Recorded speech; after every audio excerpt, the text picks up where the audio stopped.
All right, guys, welcome to the Higher Level Live. Thanks for joining us. If you haven't already, please subscribe, like, comment on our page, hit the notifications button so you see when new content comes out. It's good to be with you guys. So this is a somewhat different, higher level than normal.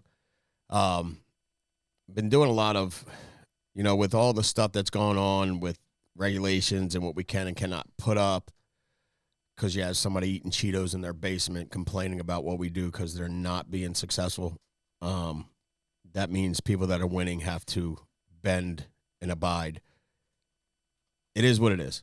Everything happens for a reason. I think most things that are somewhat stressful, painful, a pain in the butt, give you a lesson that's well worth it, and things wind up turning out better if you have the right attitude. So today I'm going to go through, we're about, I'd say, 12 years into this industry. And obviously, coming from the mortgage background and the success we had in that business, and then the lack of success we had super fast. It was like we were driving 80 miles an hour and then hit a wall and we're going zero. The hope was to get back to where we were financially in the mortgage business, but the hope was to get back there fast. Well, the challenges, there was a lot of challenges, but we started off with the wrong company, and that happens to a lot of people in this industry. It's why we're so passionate about getting a hold and reaching out and talking to as many people as we can about this opportunity, because if you're selling insurance, you should be with Family First Life. If you're not, then you're really not getting what you should get out of this industry. And an IMO should be there for support. They should be there for systems. They should be there for lead strategies. They should be there for training. They should be there for a lot more than just getting you a contract with an insurance company. But that's how a lot of them do. Or the ones that offer some things, pay you really low, and charge you for training, and the training's not that good anyway. So for us, we wound up in a situation like that. Fortunately, I met Sean. But over the so Family First Life started December 12th, 2013. And so over the last 8 years really, we're going into our 9th year, there's a lot of things we learned, and a lot of self-reflection, changes, struggles, issues, challenges, victories, all of that bundled up into one. So we were traveling last week. I was on an airplane, and I was just thinking about some of the things that I'd had a call with somebody right before I got on the plane, and I was thinking about the call I had with them and what we were going over, and started looking at things that changed for us, or things that I changed personally, things that we changed as a company that changed our world. So I'm going to go through 10 things that changed our world in business. Okay. And none of them are that crazy or complicated.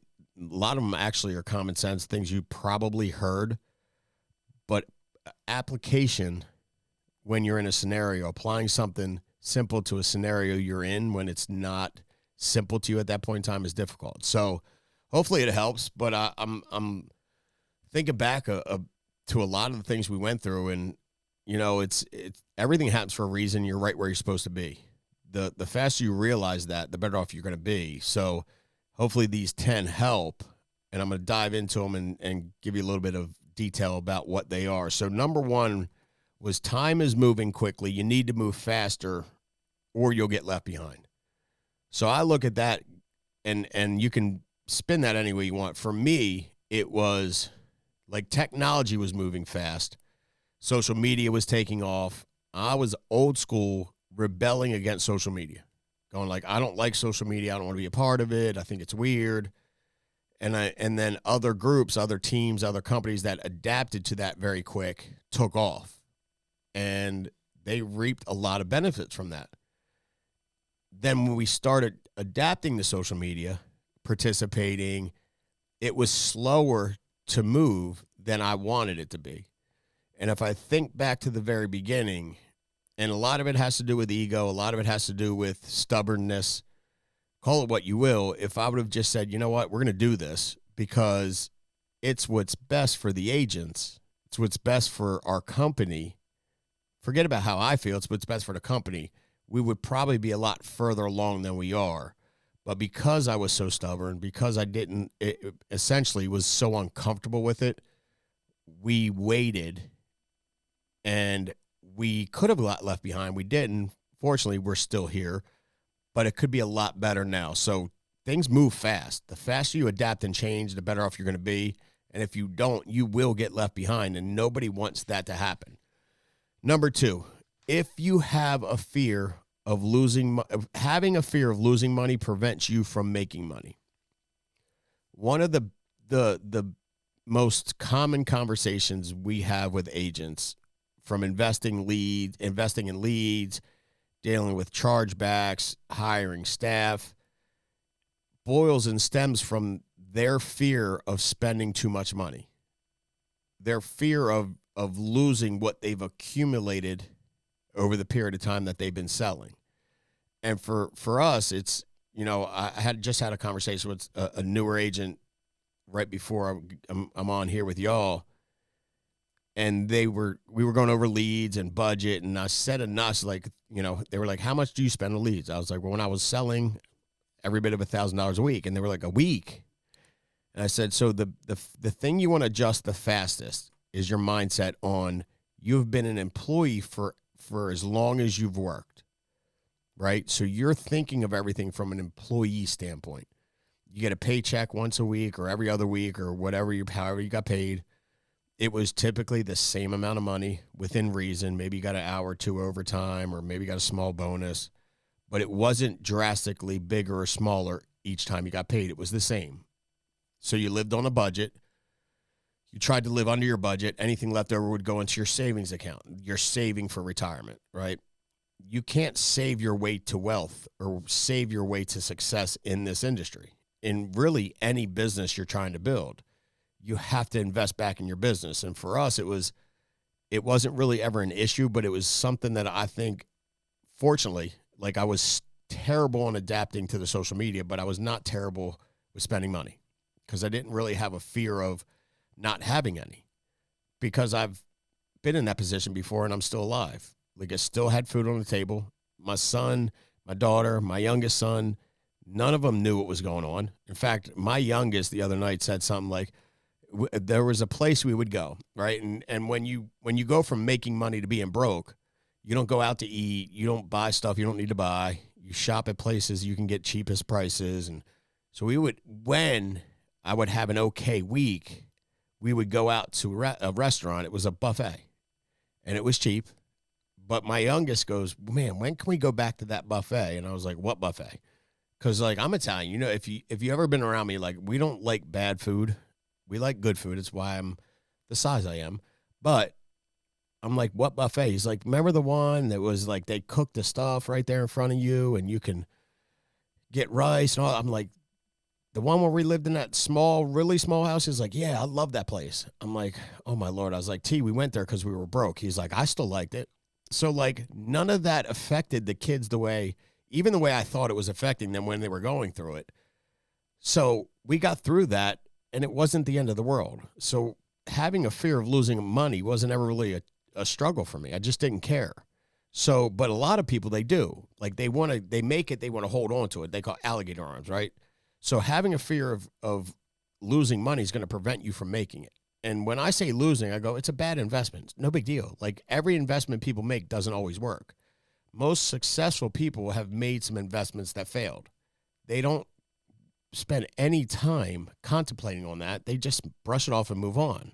Short-term memory. So if you're timid on spending your money on leads or hiring or staff or office space, you're really crippling your growth. So get past that. The faster you get past that, the faster you'll grow.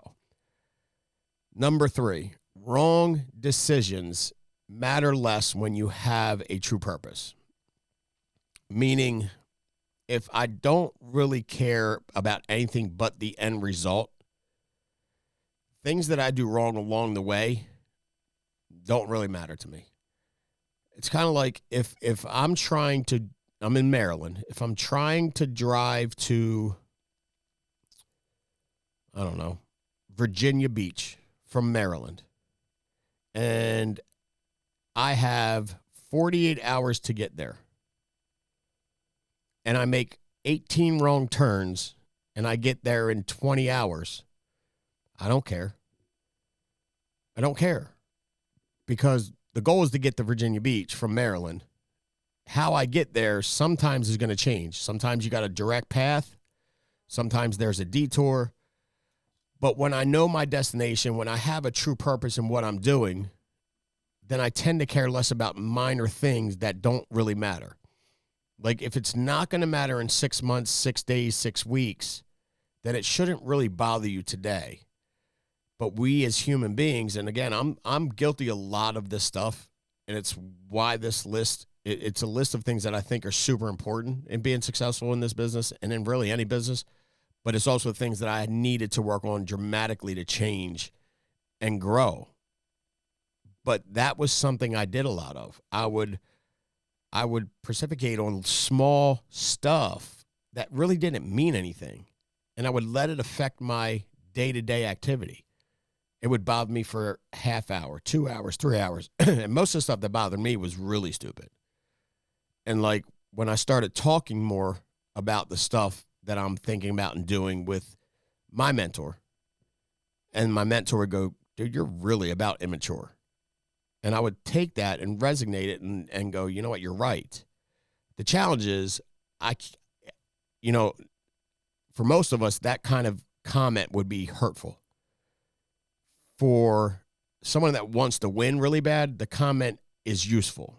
So again, stop worrying about the small stuff. You're going to make mistakes, but the mistakes matter less when there's a bigger purpose in life. My bigger purpose was providing for my family, providing for my wife, the kids, my mom, my dad, my sisters, my in-laws. Like I wanted to be able to do things for them because I love them. So it didn't really matter what happened between the starting point and getting to the point where I could do what I wanted to do with them, because I knew I had to get there no matter what. So when your purpose is that big, small stuff doesn't matter. Don't sweat the small stuff. It's a really good book, but that's essentially what it means. Number 4, you don't need anybody's permission to be successful.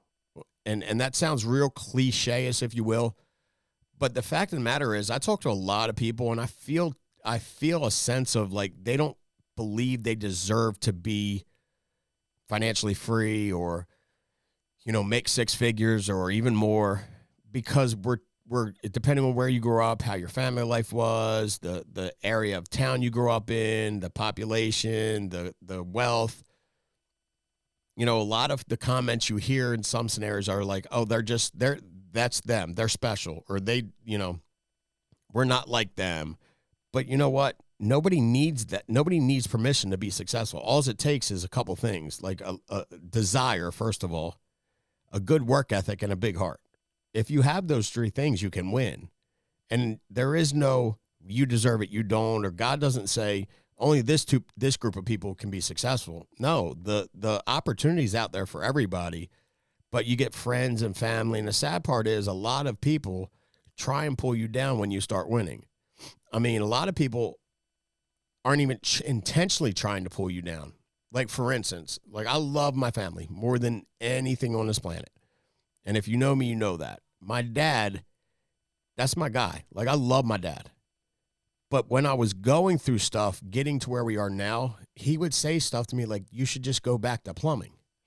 And I would look at him and go, you're nuts. Like, I'm not going back. He wasn't telling me because he didn't want me to win at this, but he was, so my dad worked in a steel plant for his whole life, 40 plus years, retired, built the 401k, and my mom and dad are doing well financially, but that's how he knew to get to retirement, was to work for some company, put money away, spend within your means, and then you can retire and have a bunch of money in an account to live off of and supplement your Social Security and your retirement. So when he's telling me, like, you should just go back to this, that was advice to go back to get a steady paycheck, because there were times where we weren't steady.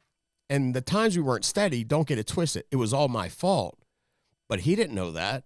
All he knows is, we're over here working. It seems like we're working and we're struggling and, we're spending money. I told y'all I pawned my wife's wedding ring. I pawned Jamie's wedding ring to put money in our pocket so we could buy leads and try and get a business started. But my dad knew all that stuff. I never hide anything from my family. So he's telling me from a place of love, but it's still, if I'm weak or having doubt about my business, I might submit and go back to work as a plumber. And then I'm not sitting here. So if you know what your purpose is, then you definitely don't need any permission, because you know that you're going to get there if that purpose is strong enough. If your purpose is strong enough, there's nothing that's going to keep you from getting to where you want to get to, which means you don't need anybody's permission to do it. You just have to go do it and know that it's going to work. Number 5, the climb or the journey is not going to be without struggle. The faster you embrace that, the easier it is. So, yeah, to get to be anywhere important, anywhere that's good, anywhere that's where a lot of folks don't get to, it's definitely not going to come without struggle. Like, if you want to build a multiple 7-figure business, if you want to, be in the 1% of income earners in America, if you want to do anything special like that, you're not going to get there without struggle. You're not going to get there without difficulties, without challenges. You're going to have some victories along the way. Yeah, that's great. But, a lot of us focus on the struggle more than the actual journey. And we let that stuff waste our time. We let that stuff take away from our attitude and our mindset. And it really hurts. So, like, if you just know getting into this business, like if you're going to build this business, you're going to get chargebacks. If you're going to build this business, if you're going to build a team, an agency, if you're going to help agents make money in this business, you're going to get roll-up debt.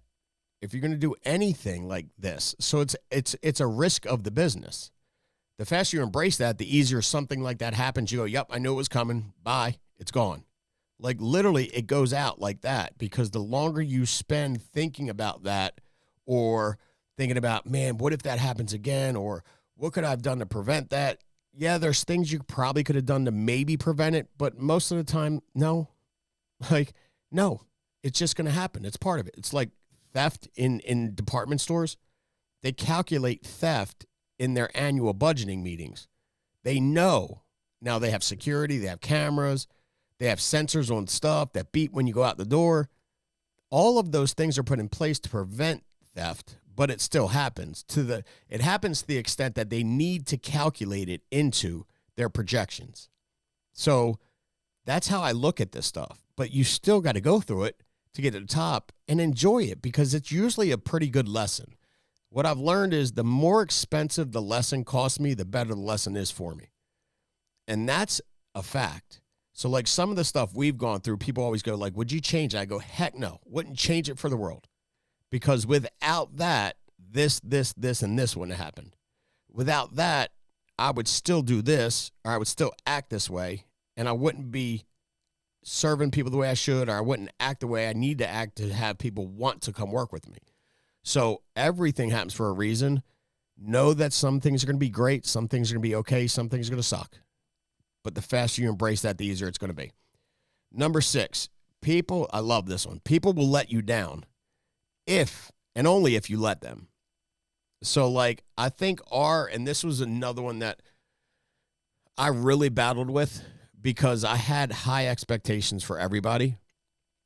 And I thought, you call it ego, you call it idiot, you can call it anything you want. I thought everybody thought the way I thought, in the sense of, doing things a certain way, or not doing things that you shouldn't do, or maybe, loyalty when it comes to loyalty and family. Again, the blessing of being Italian, right? I can definitely cook, but I am super loyal. And in fact, I'm loyal to a fault.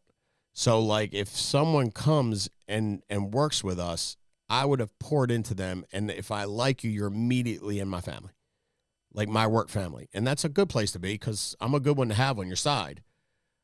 But then just because I accepted you into my family, I'm expecting you to do the same, meaning you're not going to do me dirty. You're not going to quit. You're not going to do anything, that would hurt the company. And I would get let down a lot.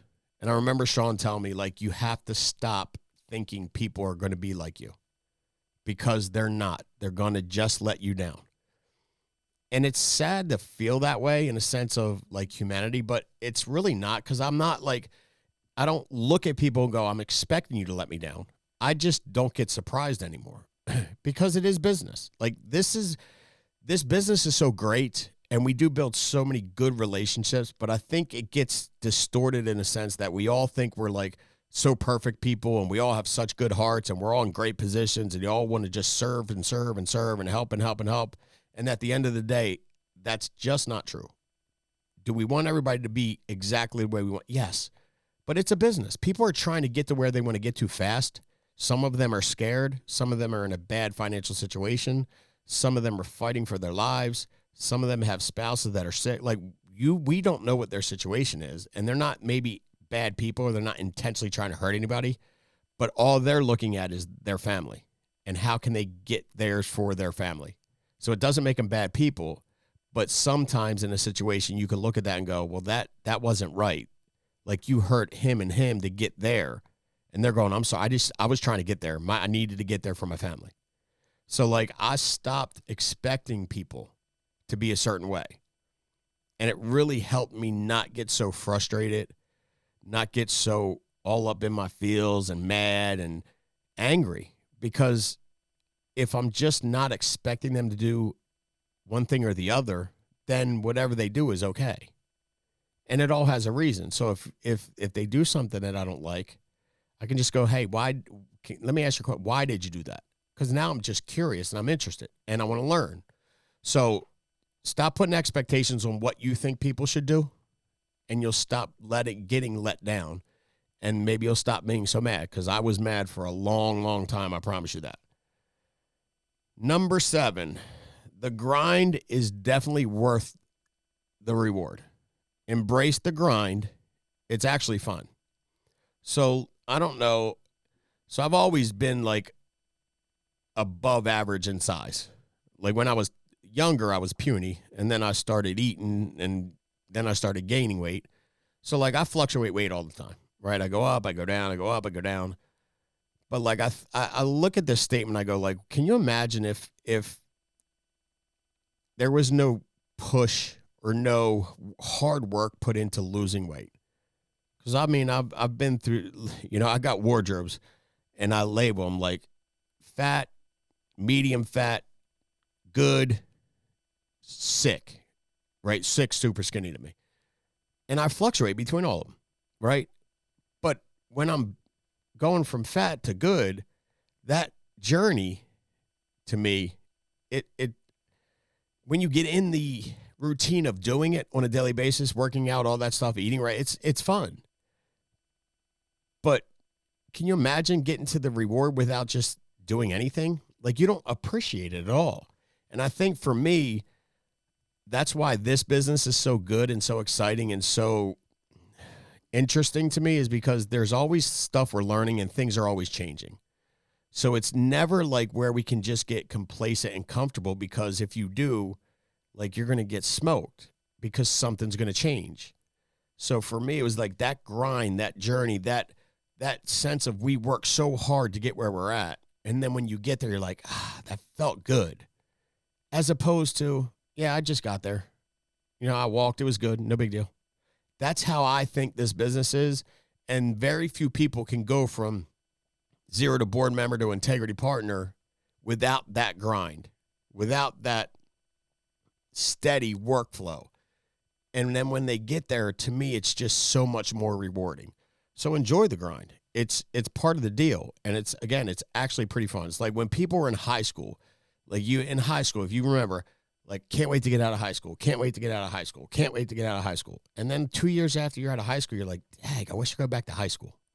And then 25 years out of high school, you got people that still act like they're in high school, And it's like, if you just really slowed things down and enjoyed that time while you were there, you would have, you know what I mean? Not that you would have appreciated it anymore, but I guarantee it, most people that wish they were out of high school, in high school, wish they could have gone back and not felt that way. You'll enjoy it a lot better.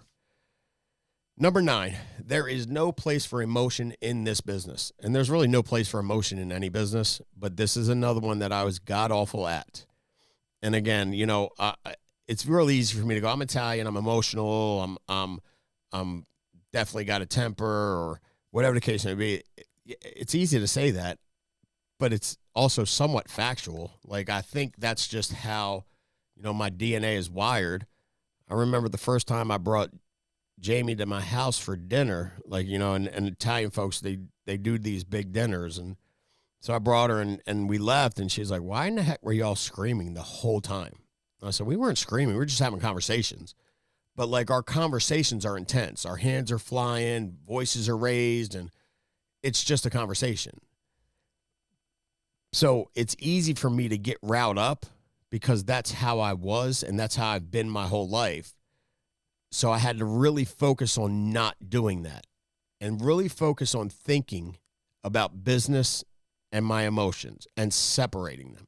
Now, it's easy for us to say that. It's easy for me to sit here and tell you not to be emotional. It's business. But it's also possible for you to do that. You have to want to do it, because it wasn't easy for me to do it, but I had no choice but to do it, or I had to get left behind. And these were conversations, and I swear to some of y'all, if you could have heard some of the conversations I had with Sean, they were very uncomfortable. For me, they sucked. I hated it. And I love Sean like a brother. There's times I hung up the phone, I'm like, man, I hate him. Like the same thing I've done with my sister. After she does something that makes me mad, like, yeah, I hate my sister. No, deep down, I love, with all my heart, I love my sister. But at that moment, I couldn't stand her. Those were the conversations I had with Sean on many occasions. He's like, when are you going to stop using the excuse of you're Italian, you can be emotional? Because until you stop doing that, you're going to be stunt in your growth.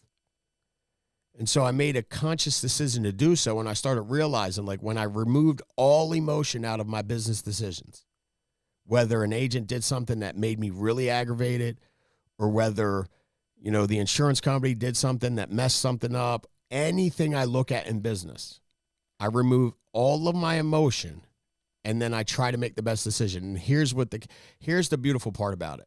I'm still not that good, but I'm a lot better than I was. And if I need help with it, I always have somebody I can reach out to and go, all right, Sean, so let me ask you, this is the scenario. I know I don't need to be emotional. I'm trying not to be, but I need help. How would you look at this? Because somebody's always better than you are. Somebody's always further along than you are. And if you can just check your ego enough to submit and ask for help, you'll get there faster. The most expensive thing you can own is an ego. So I would use Sean. Why? Because he's really good at it. He is the rawest person when it comes to business, in a sense of separating emotion from business. And I love talking to him because to me, it's interesting. How do you do that? How do you think about it in that situation to remove the emotion? Because some things, and listen, you're going to get tested. Some things in this business are very hard to remove emotion. There's been people that have left FFL and left and badmouth Sean, and he's laughing. And I'm going dude, I'm mad. I get more mad than he gets. And they're talking about him. It's dude, it's just business. And who cares? And then when they want to come back, because they do, all of them, and the ones that won't have too big of an ego, and I feel bad for them because all they need to do is go, you know what, dude, I shouldn't have left. And Sean would go, I know, it's okay. We love you. Come back. But that's how he is. So, and he's by far the most successful of all of us. So if you have somebody that can help you with any things that you need help with, submit and use them. They'll help you. For me, he was a blessing because I was a train wreck. My emotions were on my sleeve. You knew exactly how I felt at all times. I could hide certain things. I could hide if our bank account was at $7, negative $700, or plus $7,000. Nobody knew. But if somebody was affecting me mentally, you definitely know it. Here's the one, and we're going to move on to number 10 in 1 second. this is the biggest complaint I get from agents and managers and people that are trying to build agencies is they're disrespecting me. I'm like, first of all, you know how childish that sounds? Nobody's disrespecting. I listen to a lot and I hear a lot. I read a lot of text messages, seen a lot of emails. Disrespect is questioning my character, going, you're a liar, you're a piece of crap, you're this, that, and the other. Like, if I hire Mike File and Mike File calls Sean for advice, that's not disrespect. Actually, that's a lot of respect. A lot of respect for Sean and a lot of respect for me for not wasting my time because he obviously thinks I couldn't answer the question. And if I could have answered a question, Sean probably answer it better. Or, this agent's calling, this agent doesn't want to talk to me. They only want to talk to so-and-so. Okay. They're disrespecting me. No, they just don't like you. And that's okay too, by the way. Everybody doesn't like me. And I don't need everybody to like me. Only thing I need everybody to do is know that whatever I tell them is for their best interest, not mine. And that's the beautiful thing about this is in this business, if you're doing it for the right reasons, people will know that. And when you're high emotional, when you're scared to spend money, when your true purpose is not big enough, it's not about the agents, it's about you. And if you're building this business, or it's not about the clients or the agents, it's about you. And when you're building this business on the sales side or the building side, the recruiting side, it has to be about them first. And that's the biggest struggle. It's really hard for people to do that, especially when their finances are not in order. But that's going to lead me to I just skipped over number 8. We were on number, so we're going to go to the true number 9.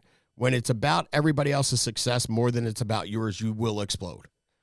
And that's what it boils down to. Not respect, not what your expectations are of other people. It's about how can I serve you and help you the most. It's about when an agent's not happy or an agent calls you and they're struggling and they're really working and you go, you know what, I'm going to help you out with some leads. Or, you know what, you made a mistake and you maybe gave them the wrong advice. And here's the thing too. We all have to have some grace with people because none of us are perfect. So if you call me and ask me a question and I give you an answer, best believe it's because I think it's the right answer for you. Does that mean I'm going to give you the right answer all the time? No. But I didn't mean to. I didn't mean to hurt you. I'm not trying to hurt you. I'm trying to help you. So, we have to have grace because none of us are perfect. And that's something I think we all work on consistently, right? But it's easy in business to go, well, they're just trying to get ahead. They don't care about me. And I wish I could say that everybody hiring and working and building is all selfless in that sense of they're going to do anything for anybody. They're going to put their agents first.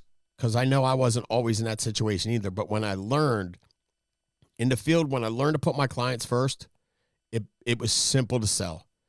And then building, when I learned to put the agents first, it became easy to build. And so how do you get there? To me, I think it's real simple. You setting enough appointments, to where it's the deck's stacked in your favor. I mean, it's not that complicated, but you have to work your butt off. You have to have leads to call every week and you have to have a good schedule. You have to be good on the phones. All that stuff's within your control. But when your income is coming in based off of your efforts, then you're not relying on overrides to pay your bills. Then you can give people advice that they need, not advice that you need them to hear to make you money. And that's where we get it twisted. And then when hiring, when recruiting, it's the same thing. Selling is one thing, recruiting is another. You have to learn to be selfless. Sometimes you have to do things for people. In fact, the more things you do for people that you don't have to do, the more they'll want to follow you. Period. End of story. So when you make it about them, when you make it about everybody else, people want to follow you. And that's really just a decision. So number 10, and we're going to wrap this up. And this to me is this is the number one thing for us that I truly contribute or attribute all of our success to, not all of it, but like the explosion of growth we've had, is giving even when you even when you don't necessarily have it to give. And that was something I've learned by watching other people. And I'm looking, going like, we started doing this probably 3.5, 4 years ago. And, you know, we've been through some stuff in the last 4 years.